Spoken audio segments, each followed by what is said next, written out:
With a slight modification of the technique that we learned earlier about using definite integrals to find the area under the curve, we can tackle a couple of important business applications. And the idea here is to learn how to find the area not just underneath the curve, but between two curves. And you can sort of see the picture here, what I mean. This turns out to be very simple, at least in theory. For example, in this figure, all we need to do to find that shaded area is to take the area under the lower curve, it's the part that I've boxed in red and labeled area under lower curve, and subtract it from the area under the top curve, which is the curve that's labeled F. The area under the curve F is everything between A and B under F, and if I take that area under the curve F, which we know from our study of definite integrals is just the integral of f of x from A to B, and then I subtract off the area under the lower curve, which again we know from our last discussion is just the integral under the lower curve, which is g from A to B. Take that the smaller quantity from the bigger quantity, and what that leaves me with is the area between the two curves, which is what I'm looking for. So it turns out that finding the area between two curves, at least in the simplest case, is very simple indeed. You just take the upper curve minus the lower curve and integrate between A and B. And of course that's true when you have the same curve on top throughout the interval from A to B. But in that simplest case, the procedure is really pretty trivial if the algebra is not bad, and sometimes if the arithmetic is not bad. So let's take this result and see if we can push it forward with some examples. But the bottom line is to find the area between two curves f and g when f is always on top in that interval and g is always on bottom. You subtract the two functions and integrate from A to B. About the simplest case I can come up with is when both the graph and the interval are given to you and there's one curve always on top over the interval you're interested in. And this is probably a perfect example of that. I'm using f of x equals 3 times 1/3 x squared, which is a parabola opening downward, passes through the point 0, 3, and g of x equals 1/3 x squared, that passes through 0, 0, and it's a parabola opening up, and the interval of interest is the area between 0 and 2 that you see shaded there. This satisfies the condition for finding the area between f and g, which says just take the difference between the two functions, integrate that from A to B. So in this case, again, top curve minus bottom curve. And in this case, we're interested from 0 to 2. Using the formula, f is 3 minus 1/3 x squared minus g, which is 1/3 x squared. And so you've got a minus 1/3 x squared minus another 1/3 x squared. So you end up in the integrand with 3 minus 2/3 x squared. We have to integrate term by term. We know that the integral of 3 is 3x. When we're integrating 2/3 x squared, we can just let the 2/3 sit there, and when we integrate x squared, we raise the 2 up to a 3, and then out front we divide by that 3. So we end up with 1/3 x cubed, and of course that 2/3 gets multiplied in there. You simplify that, 2 times 1 is 2, and 3 times 3 is 9, so you end up with 3x minus 2/9 x squared evaluated from 0 to 2.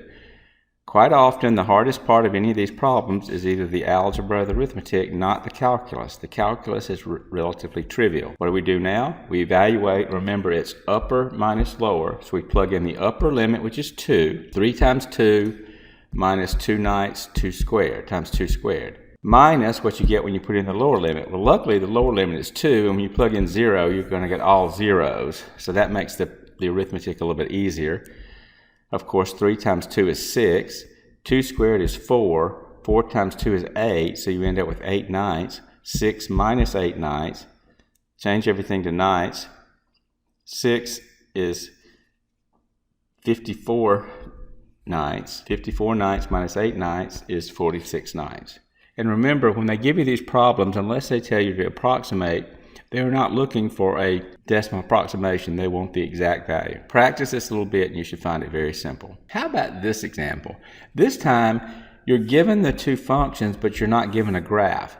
That presents a little bit of a challenge because when you had the graph in front of you, it was easy to see what was on top.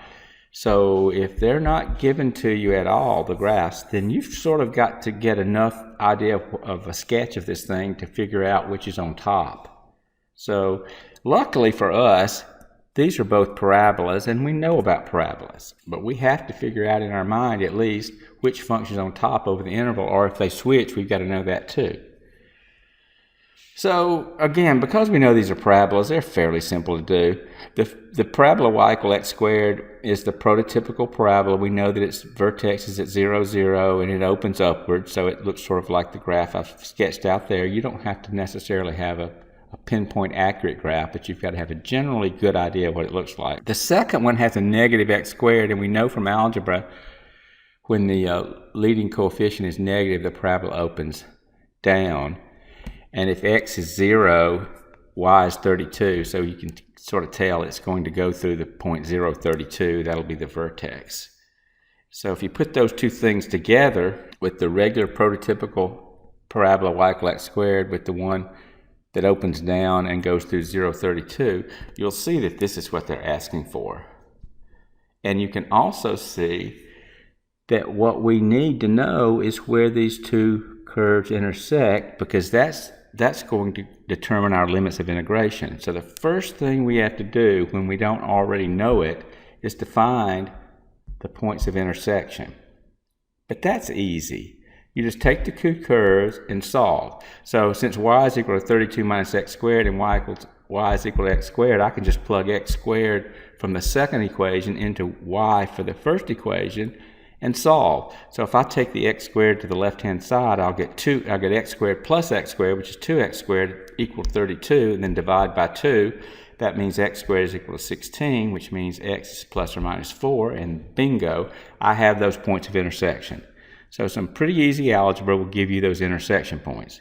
So now we're ready to integrate, because we can see that one curve is always on top between minus 4 and 4, and that happens to be the curve y equal 32 minus x squared. So we should be able to do this now, fairly straightforward.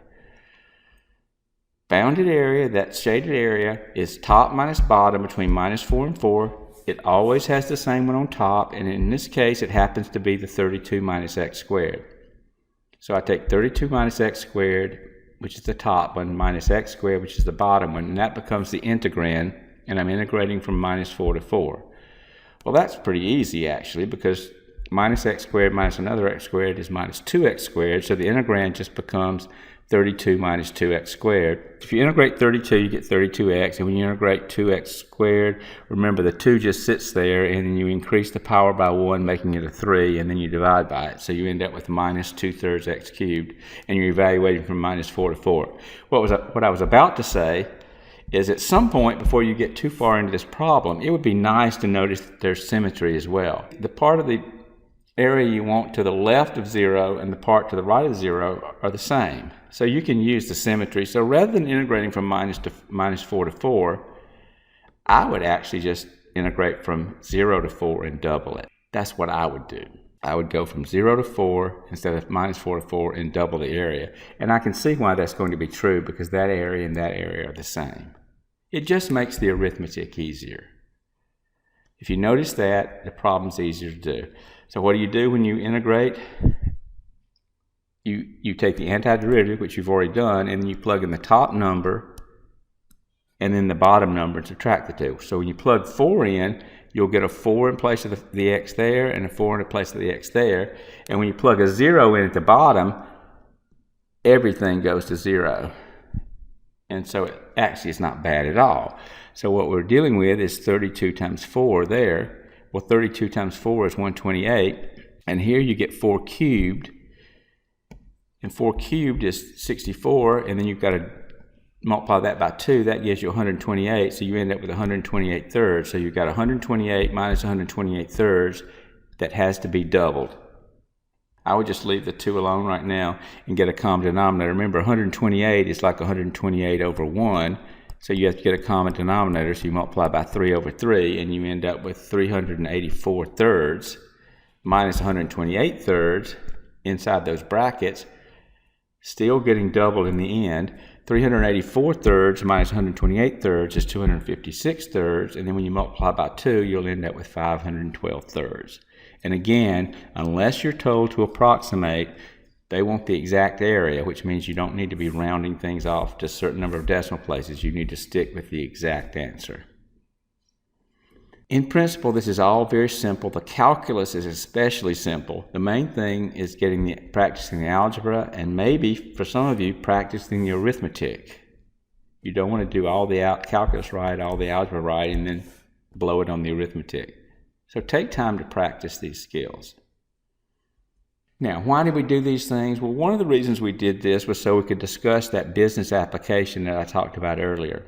And I'm ready to do that now, and that'll wrap up this lesson. The two business applications that we're going to use the area between the curve technique on are consumer surplus and producer surplus. If you've taken an economics course, you probably have heard those terms before, but basically they come from this. If you've got a demand curve that describes the demand for a product, and you've got a supply curve that describes the supply of the product, wherever they intersect is called the equilibrium point. And economists have a name for that area in that figure that I have labeled called the consumer surplus that describes the area, the region that's below the demand curve. It's below the demand curve, but above the horizontal line that goes through P0. It's that area right there. That's called the consumer surplus. It's the difference between the amount consumers would be willing to pay and the actual amount paid for the product. And that's an economics term, and we're not going to go too much into that. I'll leave that for your economics professor. But we want to learn how to calculate it. And then this area shaded below the consumer surplus, that's labeled producer surplus, it's that area right there. That's the area below the horizontal line P equals P sub 0, which is the y-coordinate of the equilibrium point, and the supply curve. That area is the producer surplus. And the producer surplus is just the difference between the amount a producer receives for selling a product and the minimum price needed to get the producer to supply the product. Again, not going to go into the details of the meaningfulness in terms of economics for all this. I'll leave that to your economics course, but simply how to do those calculations. And that's how we're going to end this lesson, is to do the calculations on an example. And remember, this x sub 0, y p sub 0 represents the equilibrium point. That's the x coordinate and the y or p coordinate of the point where the supply curve and the demand curve intersect. Now that formula, as we said, is that shaded area up top that's labeled consumer surplus, and what it is the difference between d of x, that's the top curve, that's on top, and the bottom curve, which is p sub 0, it's on bottom. So it's the top curve minus the bottom curve, just like we were doing earlier. Now, lucky for us, actually it's not so lucky because it's not hard either way, but when we get to the point where we're integrating just a number, remember p sub 0 is the equilibrium price. It's just a number. When you take the antiderivative of number, you just get the number times x. So you can actually go ahead and integrate this part of the formula and get a simpler formula. And this is the way I would remember the formula for the consumer surplus. You can just remember it like this, which is perfectly fine, but it's probably easier to realize that when you're integrating just a number, you just get the number times x. So it's probably easier just to remember the formula as I put it in the box there. And then similarly, the producer surplus is the difference between the upper curve, the top curve this time is the p equals p0, and the bottom curve is the supply function, so that's the top minus bottom. And again, this p sub 0 is just a number, so when you integrate the number, you just get the number times x. So rather than remembering the formula as I've given here, it's probably easier to remember it as I've given in this box over here, where the constant has already been integrated outside the integral sign. So let's tackle an actual problem. For example, suppose the demand and supply functions for a product are, the demand is P is equal to negative 0.36x plus 9, and supply function is given by P equals 0.14x plus 2. Remember, P is the price, in this case in dollars, and X is the number of units, in this case in millions of units. And we want to find the producer's the consumer and producer surpluses for this product. It's simply an application of the formulas, but in order to use the formulas, if you remember, you have to know the equilibrium point.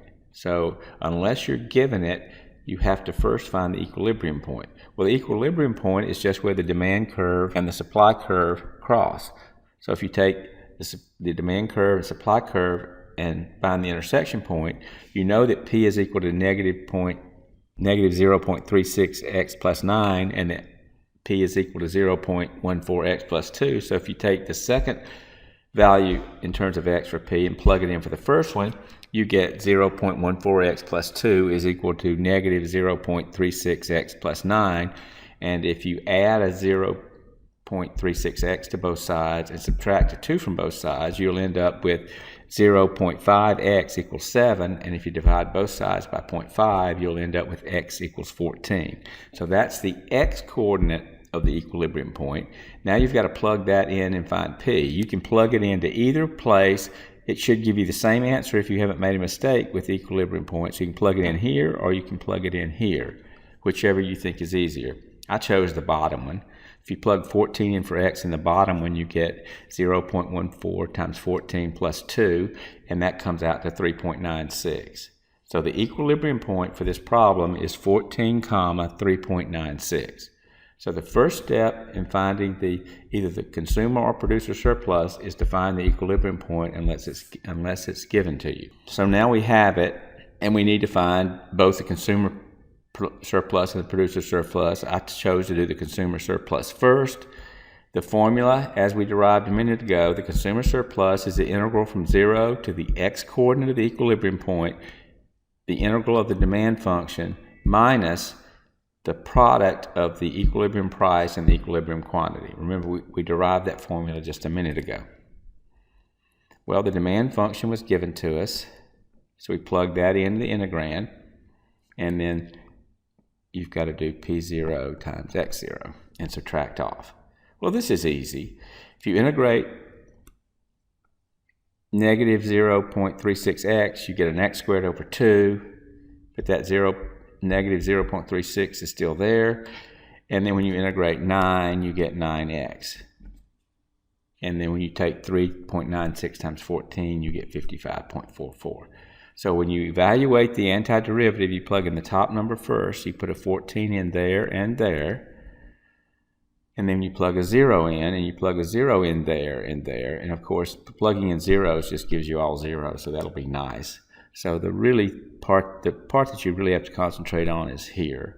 So if you square 14 and multiply it by 0.18, by negative 0.18, and then you get negative 35.28, and then you're going to take 9 times 14, which comes out to be 126, and then you've got this negative 55.4 trailing.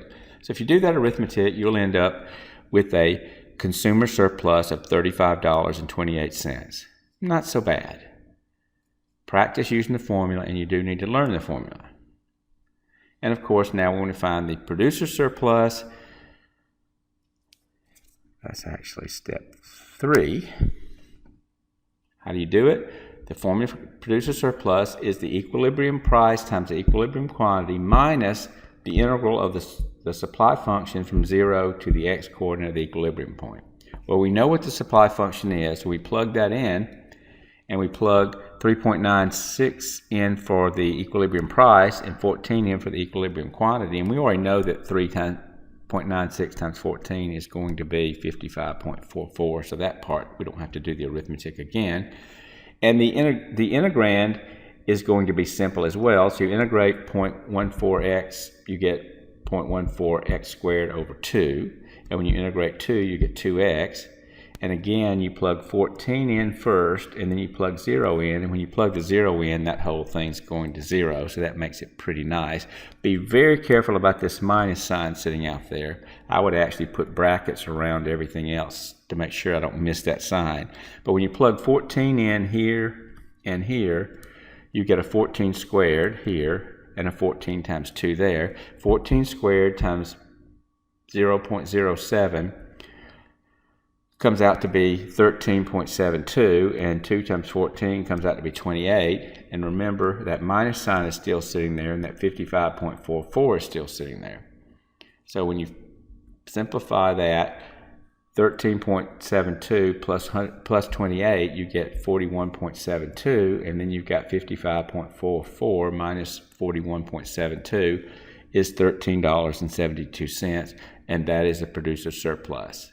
So just practice, go through this, make sure you know your formulas, make sure you can find the equilibrium points, and then practice the procedure and practice doing the arithmetic, and be careful with the signs.